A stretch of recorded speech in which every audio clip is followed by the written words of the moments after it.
Hi everyone, thank you all for joining us. I'm really excited to introduce to you tonight Simone, who's going to be talking about predation, substitute training.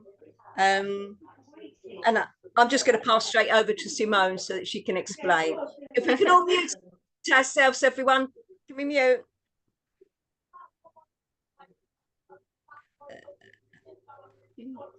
Francis, I think you need to mute yourself too. Because I can hear a radio or a TV in the background. Yeah, no, that's I'm trying. I think I can do it from the. I think I've got most muted now. Okay, good. I can still hear something. So there still is something, but yeah, that's it.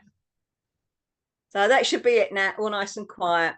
Right. Okay, all nice and quiet. So let's start. Thank you for coming, Simone. We really appreciate this. Thank you so much. Thank you for the invitation, Debbie. Thank you. It's a real pleasure to be here tonight. Right. No, we're really looking forward to it. Okay, so I think we can start straight away. Yeah. Okay, so hi everybody, and yeah, just if you have some questions during the presentation, I think I'm going to talk for about 45 minutes. I have no idea how long it will take, but you're very welcome to put your questions into the chat, and then afterwards I will go through the chat and will answer your questions, of course, or you can afterwards open your microphone and can just yeah, say what you want to say. Should we just do that? Should we just at the end take the open the microphones and just talk at the end? Yeah. In the end, it's better because when sometimes when I answer questions somewhere in the middle, and I lose what I wanted to say. So it would be better in the beginning, in the end. But yeah, you can either tell me or put it in the chat. Yeah. Okay. So let's start. I will start my presentation. And I hope you can all see my presentation now. Just waiting for this black bar to go. Okay. Can you just, Debbie, can you please tell me, do you see my presentation?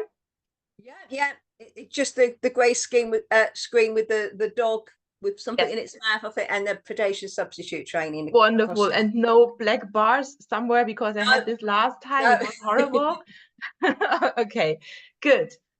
So yeah, welcome everybody to my presentation about predation substitute training. Predation substitute training is a holistic training program to stop dogs from chasing. My name is Simone.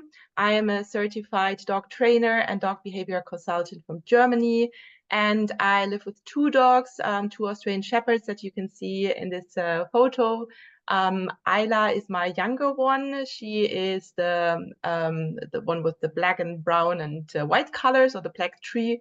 And Nanook is the red merle, the brown and white one. And he is now 14 years old, and he's retired now. I would call him a retired.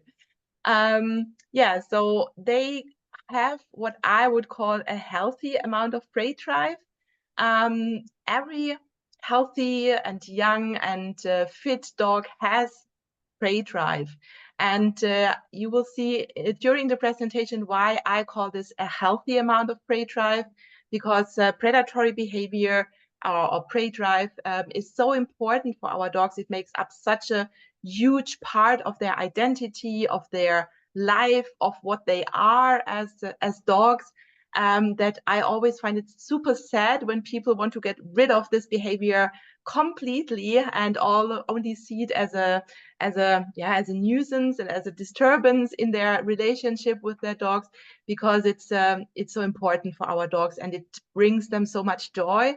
Of course, we have to do this in a responsible way. So we cannot just let our dogs roam around and kill sheep and chase deers and whatever. We have to channel this behavior. But when we do this, it is so enriching for our relationship with our dogs, to see what they are capable of and the skills that they have.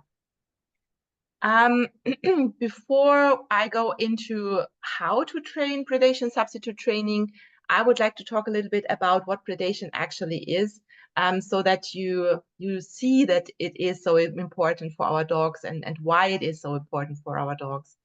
First of all, it is crucial for survival because our dogs need to eat. So they are predators. They have a predator brain, a predator teeth, predator bone structure. So predation is a very crucial part of their identity. And of course, it's simple as it is, the dogs need to eat, or feral dogs need to eat, or the ancestors of our dogs need to eat, and therefore they had to hunt. Our dogs nowadays, they have a bowl full of food twice a day, so it's not crucial for their survival, but it's still a basic need that they have. It is genetically anchored. This means that the dogs have it in their genes to hunt and to search for prey. And depending on breed, what we will see later in the presentation, we have made it stronger in our dogs. The ancestors of our dogs, they had, or for the ancestors of our dogs, it was quite like they go out for a hunt when they feel hungry. So for example, wolves or foxes or coyotes, when they feel hungry, they go, they wake up, they go for a hunt, they walk around looking for prey, something to eat, and then they start the predatory behavior. And as soon as they are full, they stop again, because it doesn't make sense for them to just run around wildly and search for more prey than they want to eat or can eat, because this means that it takes up a lot of calories and it's very calorie consuming. It's also dangerous because the prey animal is not just always giving up and giving in. They might fight back, and there's always the chance that the dog or the wolf or whatever gets hurt by the prey animal. So for them, it only makes sense to go out and look for something to hunt when they really need it, when they really feel hungry. For our dogs, it's completely different. And this is due to us, because we have highlighted parts of predation and made it bigger in our dogs because we wanted to use them for certain tasks. So for example, a sheepdog shows parts of predatory behavior to go sheep herding. A hunting dog shows parts of predatory behavior highlighted and exaggerated because we want them to go out hunting whenever we want. So we don't want to wait for the dog to feel hungry. We want them to be ready whenever we feel like we want to go for a hunt. And so we have created this animal, this artificial animal that does things that are super unlogical in the wilderness or for wild animals. They go hunting and they go chasing and sniffing and whatever without it really needs to be like this. So they do not feel hungry. They still go for a chase when they see a deer because it is genetically anchored so much in them that this behavior has been what we call intrinsically motivated. Intrinsically motivated means that the dog feels pleasure performing this behavior, even though it's not necessary in this moment. It's not fulfilling a basic need like hunger or thirst or to defend themselves. They just want it to do for fun. And this is why it is also so hard to train for us humans, because the dog wants to perform this over and over again. It feels good for them.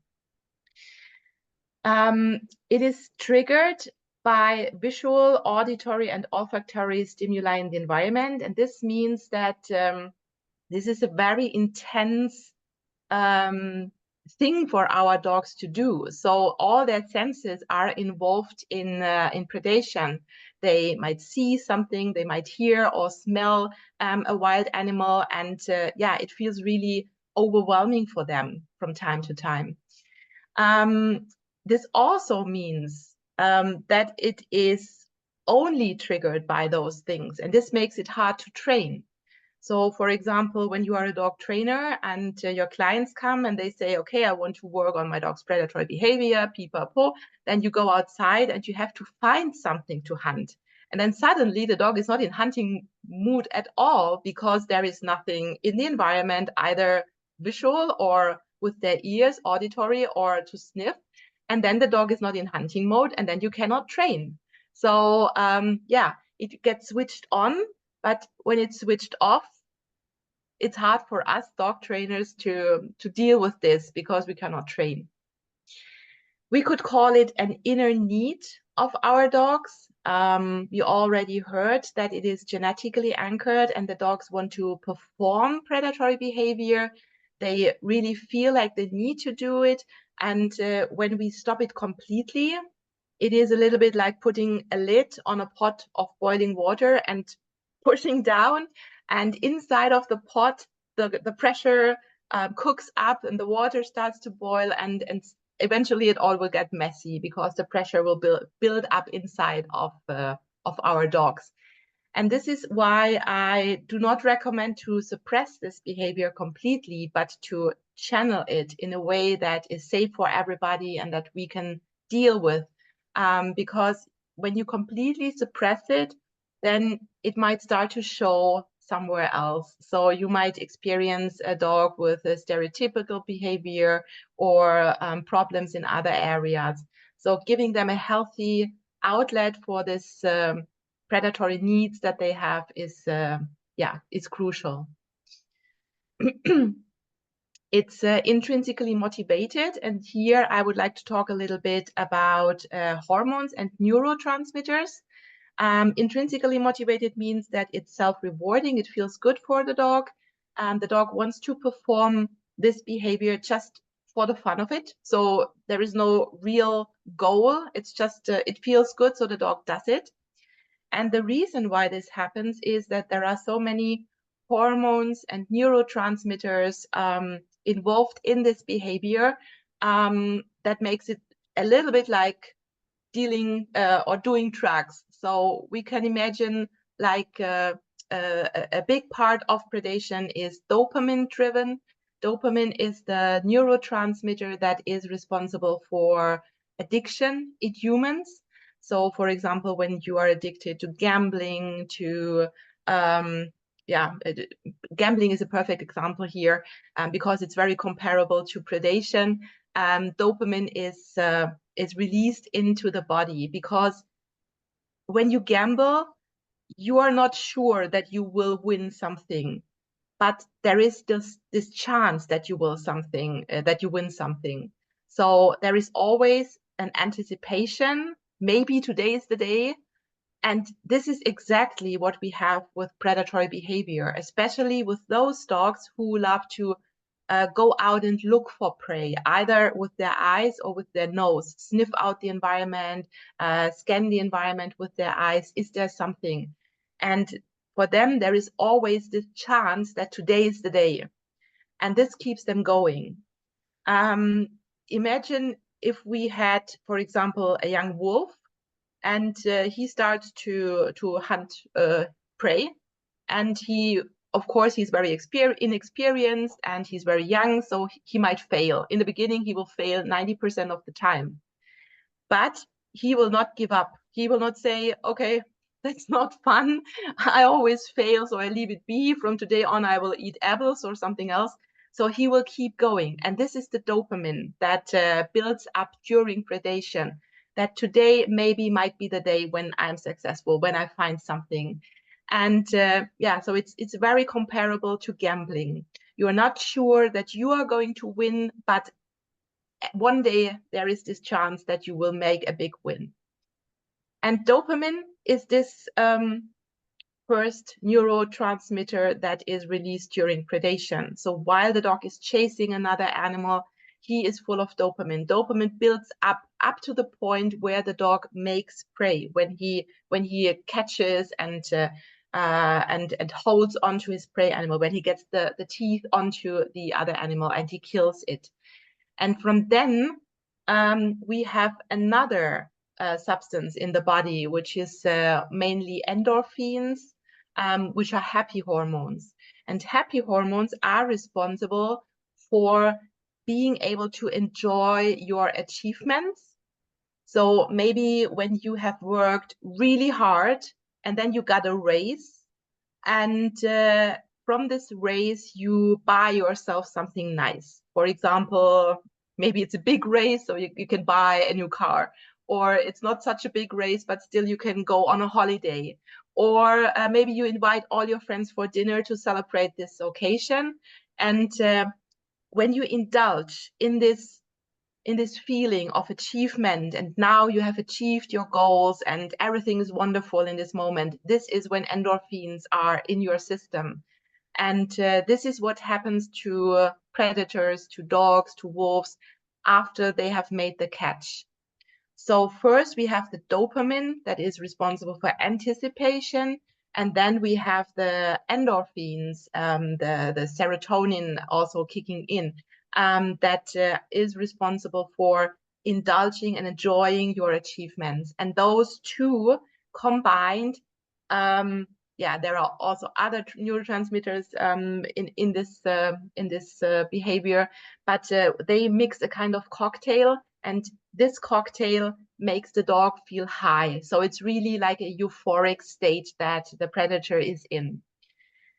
And now you can maybe see why it's not very, functional. It doesn't lead anywhere. When we come with our dry cookie and we say, do not chase the deer, here you have got a cookie, thank you for that. Because the dog will look at this cookie and will say, this is nothing compared to what I can experience if I go. So what you can do here is you can either work against this, and then you have to imply really hard measures, harsh punishment to keep the dog from wanting this experience, or you can work with the dog. And in my experience, it makes more sense to work with the dog, because even when you try to suppress this behavior by aversive measures, for example, a choke collar or a prong collar or an e-collar, the dog will try again. After some time, the punishment, the effect that was made on the dog will wear down, and opportunity knocks, there will be a rabbit or a deer or something, and the dog will try again.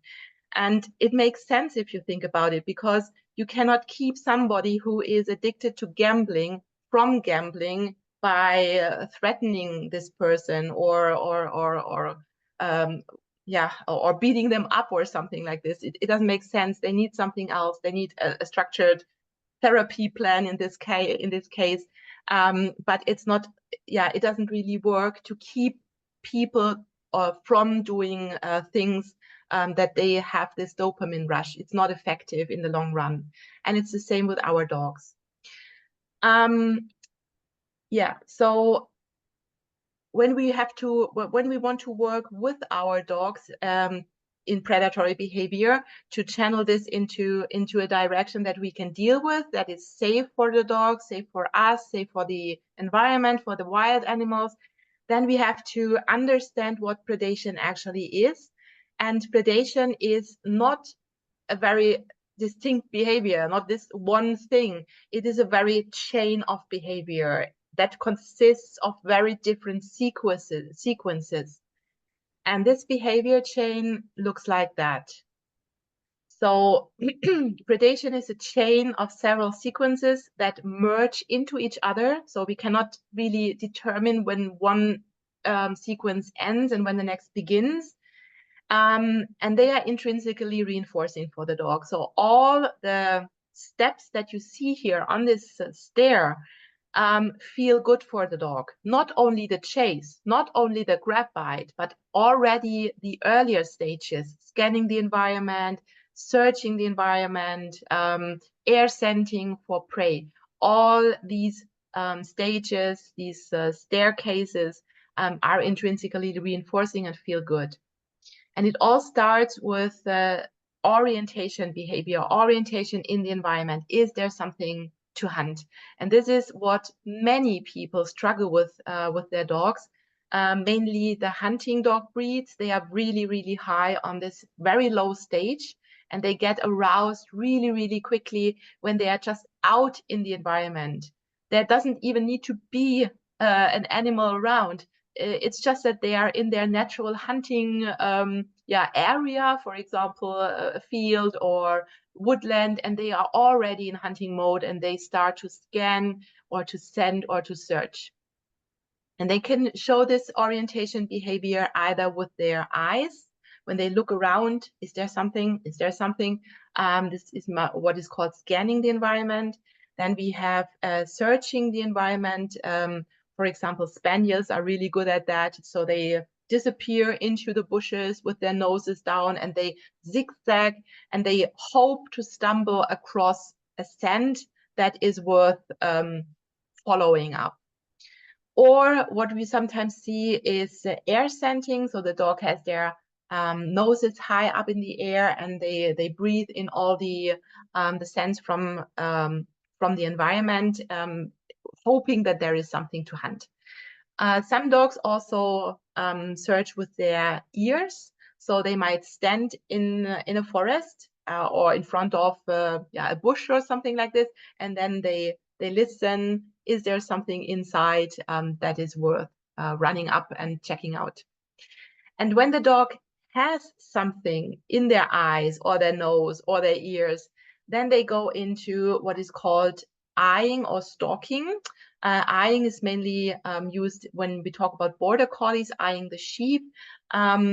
Stalking means that they get really fixated on this animal, on this prey animal, and they get really stiff and arrow shaped, so we can see the difference, because orientation behavior is a little bit like, yeah, is there something or not? And then when they see something and they go into a stalk, it gets really fixated onto this one thing that they have in front of them. And then they start to creep forward. They start to try to bridge the gap between themselves and the prey animal for as much as they can, because when they go into the chase, this is the most energy consuming part. So a wild predator, a fox or a wolf or a coyote or anything like that, wants to get as close to their prey animal as possible before they go into the chase that costs them so much energy. Our dogs, again, they don't really care. They have their food. They do not do it for the calories. They do it for fun. So we have a lot of dogs that go from orientation behavior straight into chasing. They do not go over a stalk, or they do not bother to creep forward. They go into the chase immediately. It's not something that a wild animal would do, because it would be so irrational for them to do, but our dogs don't care. And because our dogs are so unpredictable in their predatory behavior, makes it again really hard for us to work with. If the dog is, or the wild predator, the canine is lucky and gets to the animal, we see a grab bite, and then we see a kill bite, and then we see the dog possessing the other animal. And this possession part of the predatory motor pattern was not described in the original predatory motor pattern, but I regard it as really important, because you might know for yourself, for example, from wildlife documentaries, when the lion has made a catch and he has the gazelle in his mouth, and then he holds on to the gazelle. And sometimes the lion it doesn't pay attention, and he releases early, and the gazelle is not dead yet, and then the prey animal jumps up and runs away, and it would be too calorie consuming to pursue this animal again. So oftentimes the lion just leaves it be, or if he goes into the chase again, he has to make the calculation. Is it really worth chasing it again? Because I already lost a lot of calories.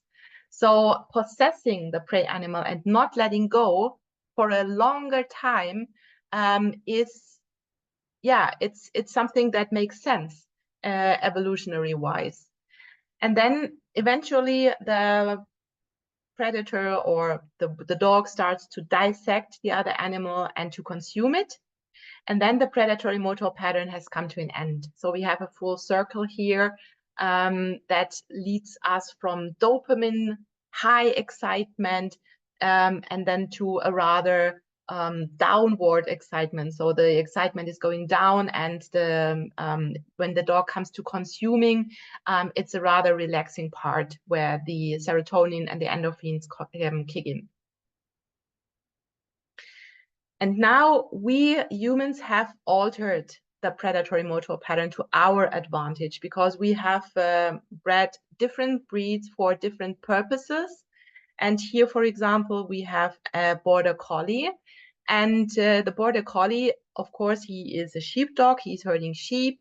And we only want him to show parts of this predatory motor pattern. So we don't want him to go through the whole chain, because the least thing that we want is a border collie that grab bites and kill bites and dissects and consumes sheep.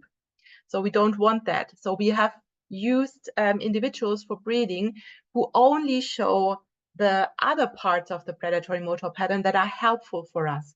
For example, orientation behavior. The border collie needs to orient all the time. Is everybody here? Somebody missing? And then we need the stalk, the eye behavior, to get the sheep in check. And then we need the creeping forward to get as close to the sheep as possible. And then we need a chase, which is the outrun, where the border collie drives the sheep back to the farmer or the handler. And from there on, we don't want them to go any further. So each breed has their own predatory motor pattern now. And this is your first task. I want you to think of your dog that you have at home, and think about which elements of the predatory motor pattern does your dog like to perform. What can you check here, and what can you cross out? And what does it look like in your dog? Because when you want to deal with this behavior and you want to form it and train it, you need to know what you're dealing with. So you need to know what it looks like in your dog. And so it makes absolute sense to sit down with a piece of paper and then write down what does which sequence look like in my dog, so that I recognize it and realize, okay, my dog is now in hunting mode when I see it. Right. So when clients come to my training, I ask them normally, what have you tried in the past to manage your dog's predatory behavior? Because most clients that come to me have a long history of training their dog, and some things that they did make sense, and then we can incorporate this into our training, and some do not make sense, so we need to talk about it. And what most people tell me when they come is that they have either done a lot of management, which means they have kept their dog on a lead most of the time. They have used a long line or a short line or whatever. And the second thing that they tell me is that they have worked on recall a lot, interrupting predatory behavior. So we have two aspects here. We have management to prevent the dog from stumbling across wildlife, which often or mainly is described as keeping your dog on leash. And the second aspect is that we have the training of recall, of interrupting predatory behavior when it's already happening, when it's already too late. So these two aspects are the traditional or normal approaches to deal with predation, but they are often not enough. And when we want to deal with predatory behavior in a force-free way and in a way that does not involve punishment and harsh punishment, we need more than that. We need a more holistic approach. We need prevention. This is what I have just said about keeping your dog on a leash, but this is not everything about prevention. There is a lot more than you can do than just keep your dog on a leash. We need substitute tools. And by tools, I do not mean physical tools that you put on your dog. It's more a kind of, a learned behavior for you and a learned behavior for your dog when you come across wildlife. So when you come across a deer, or when you come across a rabbit, or some sheep or whatever, what do you do in this situation? Because what normally happens is that everybody goes crazy. The dog goes crazy because he wants to hunt. The guardian goes crazy out of fear or panic. And we have a lot of unstructured things happening here, and then everything goes wrong. And everybody is highly stressed. The dog, because he cannot chase in this moment. Maybe he's on leash, or he can chase, which would be even worse. And the handler, because he doesn't know what to do when the dog is already screaming and lunging and barking and going crazy. So we need some tools. I call them tools that we use when we come across wildlife. And the third aspect is games that we play with the dogs to give them an outlet. Because they have these needs, they have this urges to perform predatory behavior, and we need to give this to them in a structured way. And then, of course, we also need an emergency cue. We need an interrupter for when things go wrong. We have misjudged the situation, or a squirrel went out of the blue totally in front of us, and we have no time to react. So we need an interrupter, a recall in place that interrupts the chase quickly and reliably. And it's hard to train, but it's totally doable. Right, so let's go into these parts a little bit more in detail. So I already mentioned the first part of predation substitute training is management and prevention. And here, of course, we can do more than just put a leash on the dog. We normally teach the dog to stay in contact with us. And we teach the dog to be able to respond to our cues, because a lot of dogs, when they are outside and the environment gets a little bit more exciting or intense, they are not able to take food anymore. They are not able to look back at us anymore. And we have this impression that we simply, are dragged behind the dog at the other end of the leash, and the dog doesn't even know that we are here. So we gradually build the dog up to stay in contact with us, to be able to eat and focus on us, even when there are distractions going on.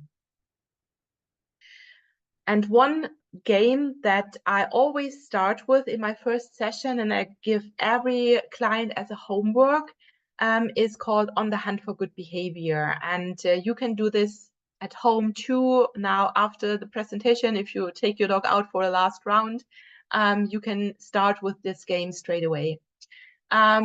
You have a couple of treats in your treat pouch. I recommend 50 or more, not less. And then you take your dog out on a walk, and then you mark with your marker signal or with a clicker every behavior that you like. So, for example, if your dog stays on a path instead of running into the bushes, you click or you say yes, and you throw your dog a treat. Or if your dog is walking in front of you and suddenly he stops and looks back at you, wow, great, mark, throw them a treat. And you do this every time when your dog does something that is good for you, that is a good behavior, that is nice, that we want to grow and nurture. For example, stopping and looking back, stopping without looking back, staying on a path, walking on a path. So your dog does nothing, and you simply out of the blue say yes, and you throw them a treat. Because they have stayed on the path for such a long time and not roamed in left and right into the bushes. So think of all the things that you want to see more and acknowledge them. It is a big problem for us humans to acknowledge good behavior, because it's so often overlooked, because it is not a disturbance for us. So if the dog is walking on the path, normally you would not acknowledge it, because it's nothing that you only realize your dog is something when he is doing something wrong, when he leaves the path, but then it's already too late. So try to make this shift in your own perception to see the good things. And when you grow them by rewarding them, the dog will show them more often in the future. And when they show this behavior, they cannot at the same time show another behavior that you do not like. Okay, so this is the first game that falls into the management and prevention section, and that you can do straight away with your dog to grow good behavior. Another thing that you can do is you can structure your walks. And this makes sense, especially for those dogs that are very excited when they are out and about, maybe because they are ball junkies, or because they are they have a very high prey drive, or even for those fearful reactive dogs. It makes sense to structure your walk, because when we structure something and we repeat this same pattern over and over again, and we do it the same every time we take on the dogs on our walks, this forms, so the dog knows what to come and what to expect. And fearful and excited dogs, when they know what to expect, it's not that exciting or fearful anymore. And how to structure this walk. So you can think of a walk that you do on a regular basis, maybe your most typical morning walk when you don't have a lot of time, but still you take your dog for a nice walk, or in the afternoon, and you go there quite often. It makes sense to think about landmarks on this walk. Maybe there is a bench, or maybe there is a tree, or maybe there is a meadow, and from now on these landmarks are designated spots. So for example, the bench can be an island of calmness. So every time you are on this walk, you come across this bench, you sit down for a couple of minutes and you do something calm with your dog. For example, doing some tea touches or massages, or just some massages on the ear, or you can scatter some treats in the grass, something that the dog enjoys and that is calm. And whenever you come there, you do this, and then you move on, and then you come to your tree. And this tree might be nice for some search games. For example, you can put in some treats into the bark of the tree. I will show you how to do this later. Or you can hide some things around the tree, maybe the ball, or maybe treats or whatever, or a prey dummy or something like that. And your dog can search for them. So here we have this nosework island. And then you move on, and then maybe you come to your meadow where the dog enjoys some ball playing, for example, chase games with the treats, or throwing a ball a couple of times. And so your dog always knows what to expect. And even if you have a dog that is a so-called ball junkie, you can play ball with your dog, but only in this designated ball playing spot. So now your dog learns that they can have their ball, but it's only ever here, and all the other places the ball is tucked away, doesn't see it, and it's never coming out. So the dog will gradually, over time, learn to re-engage in the environment and start to sniff, and not only be focused on you asking or hoping that you might take out the ball and throw the ball. Because here again, we have the dopamine, and this is highly addictive for dogs. So if your dog does not know when the ball precisely comes out of the pocket, there might be a chance that it comes out anytime. And then we have these dogs that only ever look up and are totally focused on their guardian and never ever engaging in the environment, which is healthy. It is healthy for a dog to sniff a lot and pee a lot and do all this dog stuff, and not just look at you hoping for the ball to come. So when you in the future only ever play ball in this designated ball playing spot, your dog will learn, okay, I can have my ball, but all the other time the ball is not coming, and I can relax. And then you have this arrow at the very top that points back. And this means that if you have a dog that is really highly excited outside or very fearful outside, it makes sense to go all the way back and not circular routes. Also, I would not recommend you do a circular route. You walk the way back that you just came from. And this has the effect that the dog is not as excited anymore because he has already sniffed out all the information on the walk. And on the way back, it might be a little bit more boring for your dog. And so your dog will be able to engage with you and be more open for staying in contact with you. Right. So this was management and prevention and how you can start straight away. And now we are going to talk about the second aspect of predation substitute training, which is tools in the situation, tools that you can perform together with your dog when you come across wildlife. And here we need to look at the predatory motor pattern again, because there are parts of the predatory motor pattern that are safe to perform and those that are unsafe to perform. And rather safe to perform would be orientation in the environment, standing and watching, standing and or being located in a certain spot and sniffing the environment, listening, or air scenting. And what is also safe to do is standing and watching a wild animal. And for some dogs who bring this naturally with them, for example, border collies or pointing dogs, it also makes sense to teach them to creep, because creeping is also quite safe. It's not so fast, we can still handle it. But if your dog does not bring this naturally, I wouldn't bother about it. I would concentrate on the two safe behaviors: orientation in the environment and stalking prey. And all the other behaviors are off limits because they are not safe to do for the dog, for us, or for the wild animal.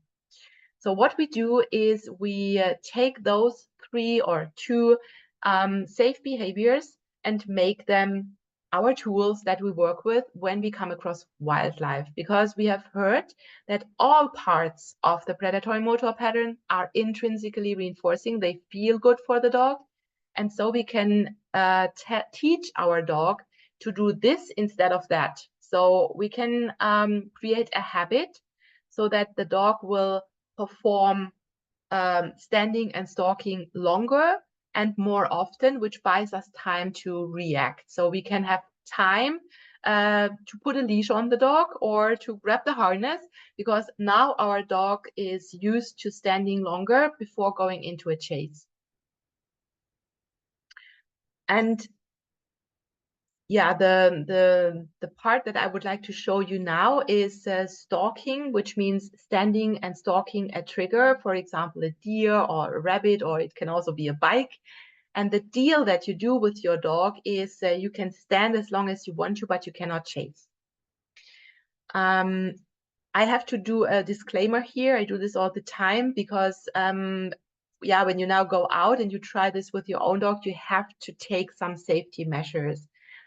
You can never ever allow your dog to stalk smaller dogs or children. And this is the reason is something that is called predatory drift. Predatory drift is still, it's not really a scientific term. There is a lot of discussion going on what predatory drift actually is, if it exists or not, but there is this thing that happens from time to time when out of high arousal and a lot of high energy in play, for example, a dog might perceive something as prey, which is not prey. So, for example, a smaller dog or a kid. And when we play with this stalking behavior and we use it, we also have a responsibility to teach our dog that we only ever stalk and regard as prey animals that are not in danger, so not smaller dogs and not children. So for them, I would rather, when you approach another dog or a child is coming, instead of asking your dog to stalk it and regard it as prey, I would rather play, for example, look at that, where the dog looks at the animal, looks back at you, looks at the child, looks back at you, or simply recall your dog out of the situation so that everybody's safe. Okay, but back to stalking, standing and stalking. It is so simple, but it is genius that the dog that is standing cannot be chasing at the same time. So you have time to react, you have time to put a leash on your dog, and you can make the stalking deal with your dog. You can stalk as long as you want to, but you cannot chase. And I would like to show you a video here with my dog, with my dogs stalking a bike in this situation. Ayla was really young at this moment. She was only 6 months old, and she saw that bike, and she started to stalk it.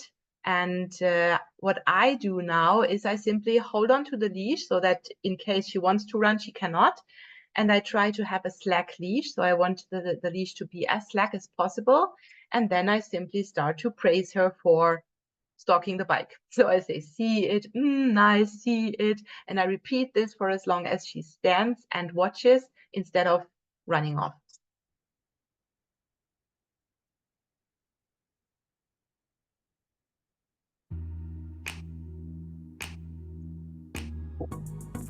Lauern. Oh, super, Maus. Prima. Kannst du sitzen? Lauern. Sehr gut lauern. Prima lauern. Fein lauern. Lauern. Sehr gut, Ayla. Sehr gut. Ja, fein. Bleib stehen. Und lauern. Sehr gut. Ayla. Okay.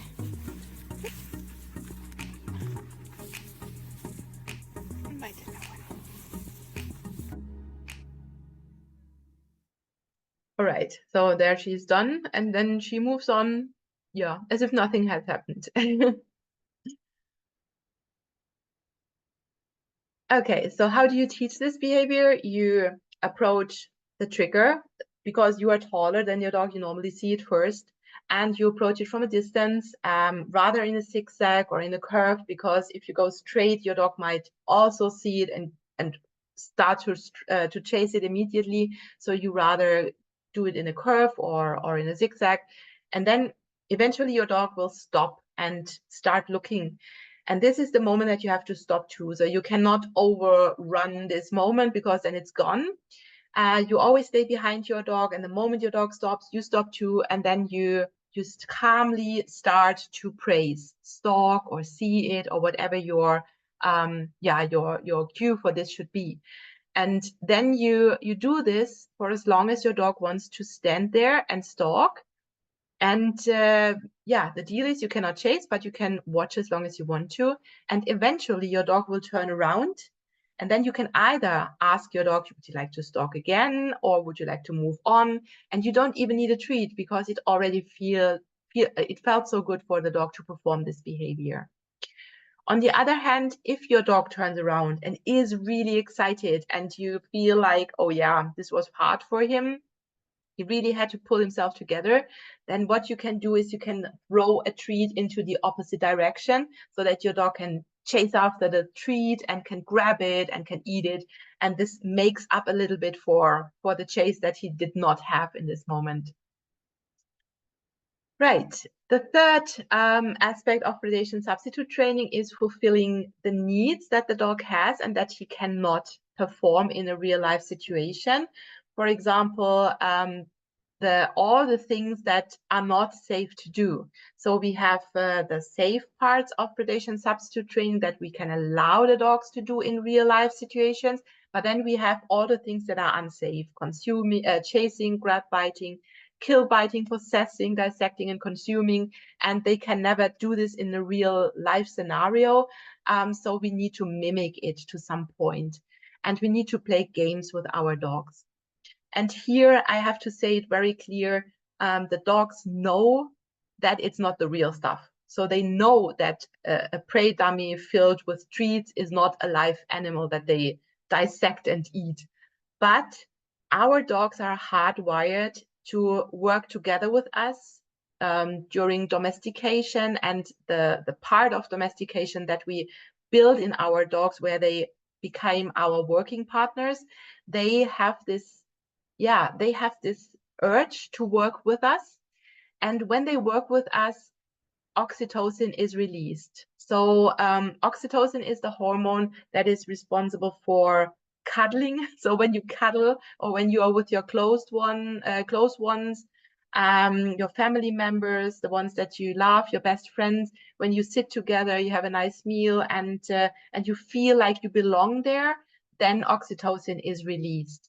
Also, when we cuddle our dogs, when we pet them, when we work together with them, when we train them, when we play with our dogs, there is this oxytocin release. And our dogs feel this too.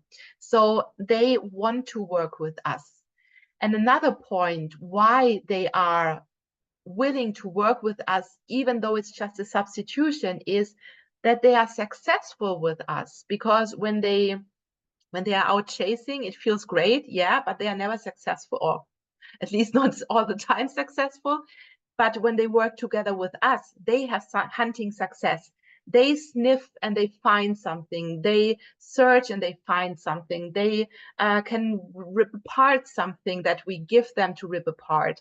So there is also always this component of being successful when they work together with us. And this also motivates them to engage in a substitution game. And so we used those things that are unsafe to play predation substitute games to fulfill the dog's innate need to perform both safe and unsafe sequences. So we can use either the safe ones or the unsafe ones to give our dogs games to play.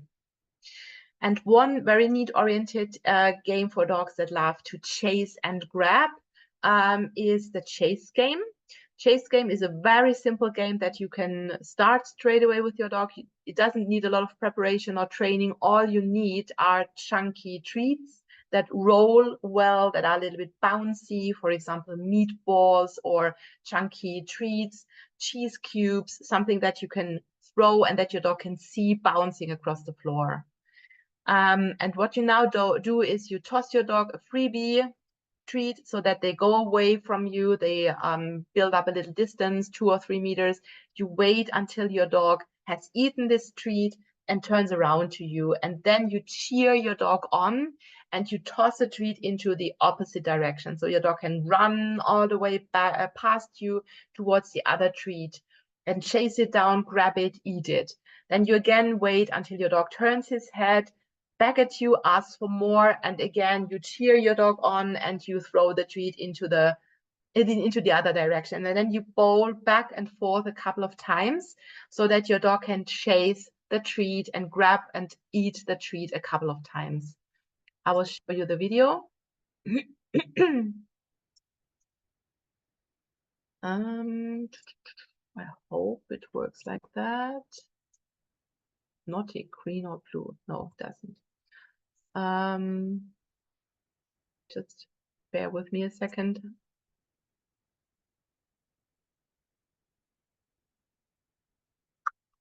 Here we go.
Okay.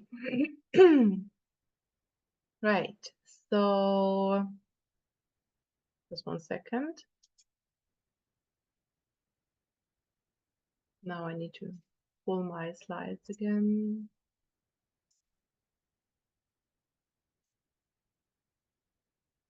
Okay. So this was one of the games that is really need oriented for those dogs that love to run and to chase and enjoy movement. Yeah, the fourth and last component of predation substitute training is the emergency exit. And the emergency exit basically is a very, very strong interrupter, a very strong recall that you teach your dog that even works under the highest distractions. And this is a presentation of itself, how to train that. This is also why I have written a separate book on it. So maybe you know about my books, and everything that I have presented so far is in the book Hunting Together, which covers all 4 aspects of predation substitute training. But then when we come to the super recall, the very strong recall that even works when the dog is already in mid-chase, it's in a separate book. It's called Rocket Recall, because there is so much to know about recall that can go wrong when you start training it from the beginning. Yeah, and to avoid all those mistakes, I think I thought at that time that it makes sense to put it in a separate book. Right. This was just the tip of the iceberg, and everything that I've talked about until now is just one example of predation substitute training. And if you want to go deeper into this topic and learn everything about force-free and kind training methods when it comes to predatory behavior, you can have a look at my self-learning course. I have a course out there that is super comprehensive. It's called Call of the Chase, and it consists of 12 very comprehensive video modules, 45 training tutorials, videos that we have shot with 15 or more than 15 different dog breeds, so that all the different dog types and predatory motor patterns are covered. And every module comes with a workbook that you can print out and even take outside if you want to work on your walks. And then there are 10 articles that I have translated from trainers that specialize in force-free anti-predation training, and that come from various fields, hunters or scientists, and a veterinarian, behavior veterinarian is also in one of those articles, so that you can shed a light on this topic from very different angles. Yeah, so if you're interested, you can note down a code. The code is called PST150, and it gives you a 150 euro deduction on the course. So note down in case you want to do it later. So just keep it for later, because I don't give it out to everybody. I just give it out to the people who are really interested in this topic. Right. I hope you enjoyed this. And before we go into the Q&A and I'll answer your questions, I would love if you followed me on social media so that we can stay in touch. I'm on Instagram, on Facebook, and if you have your phones ready, you could also hop on my newsletter. And when you scan the QR code, you come straight to my to my newsletter, where you can leave your email address, and you even get a small training game. When you register for the newsletter, I will send you the stalking game. The stalking game is a super neat oriented game for dogs that love to watch something that is moving, and a lot of dogs love to watch things that are moving, and it also teaches the dog that actually they can stand instead of chase straight away. So the very first steps of this behavior that we saw in the video, where my dogs were standing and watching the bikes, are laid by this game, where we teach the dog the concept that actually he can stand with 4 feet on the ground and follow and chase something that is moving, but only with their eyes. Right. So yeah, this is the game that you get automatically when you hop on my newsletter. Right. So I hope you enjoyed the presentation, and I wish you and your dog happy training. And now I'm looking forward to your questions. That was really good, Simone. Thank you so much for that. It was a bit more than just that I expected, to be honest. I expected this to be over in 45 minutes, but yeah, sorry about that. No, it's really interesting and really enjoyable. And I think like we can all take something away from that. Thank you. And sort of some of the things, you know, like that the game you say you play where you're tossing the treats one side to the other. I actually do that with my dogs, but I've never thought of it as being how you've described it. You know, like it's just something I do like to keep them occupied, if you like. Exactly. Yeah. A lot of things we do rather from intuition, or what is it calling what's it pronounced? Is intuition, is it? Yeah. Yes, thank you. You often do these things, and then you learn about that they are actually quite useful. So it makes sense. No, it's really interesting. And as you say, you know, we take so much away from our dogs, you know, like all these natural behaviors, and we can't have them running off and chasing animals, but as you say, it's deep rooted in them, and if that was the only thing we took away from them, but it's not, we basically change their lives completely when we take them into our home, don't we? And we absolutely, we don't want them digging the garden, we don't want them doing sort of like all sorts of things. So as you say, it's nice to be able to sort of replace it with something. So it's really interesting. Anyone got any questions or comments? Or no, everyone gone quiet. Okay. Oh, we have a 1-year-old who's a bit of a teenager. Could we apply the same principles, or would we have to adapt them a little bit? Yeah, absolutely. You can start from day one, because it's all very natural for the dog. All the games and all the exercises are really natural for the dog, and I start with my puppies from day one. Yeah, thank you. Anyone else got any questions? No, everyone's gone very quiet. They're not usually this quiet. Overwhelmed. Well, I just got this little girl a few days ago, and she's showing a predilection already for digging. Yeah. Hunt the rat. Yeah. So I think I will do that chase it the other way game with her. Yeah. But you can totally let her dig if it's in a safe spot, so that I wouldn't do it on a path where a lot of horses go or something, and I would always cover the hole afterwards. But it does not transfer. So digging for mice is one form of predation, and chasing a running animal is another form of predation. And this type of, how to put it, your dog will not start to follow other animals just because you let him dig or let her dig. So it doesn't transfer. So you can absolutely, if your dog enjoys digging and it's a spot where it's safe to do, you can let your dog dig, and the other chasing behavior will not get worse or start. Yeah. It's a nice outlet. It's a really nice outlet. If your dog enjoys digging, you can even give her a sandbox. You can dig. Yeah, you can dig. You have got the permit to dig, permission to dig. Wrong color for digging. Yeah. Yes. That's true. Yeah. Maybe she loves to shower too. Oh. Any other questions? Any other comments? Any other? No. So it just made so much sense, and really, like, we should all be doing sort of putting that in with our daily routine with our dogs, really, shouldn't we?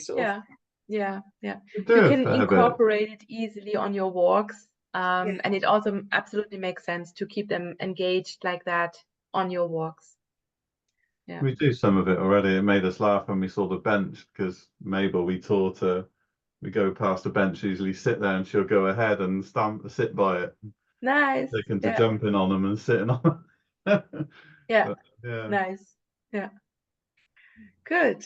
So if you don't have any questions now, it's no problem at all. You know where to find me. So if lovely. questions Thank come you. up, you can always contact me and I'm happy to help. But I've just signed up for the newsletter, so thank you for that. Wonderful.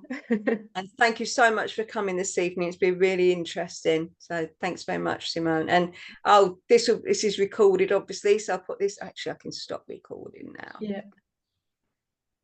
Thank you very much for the invitation.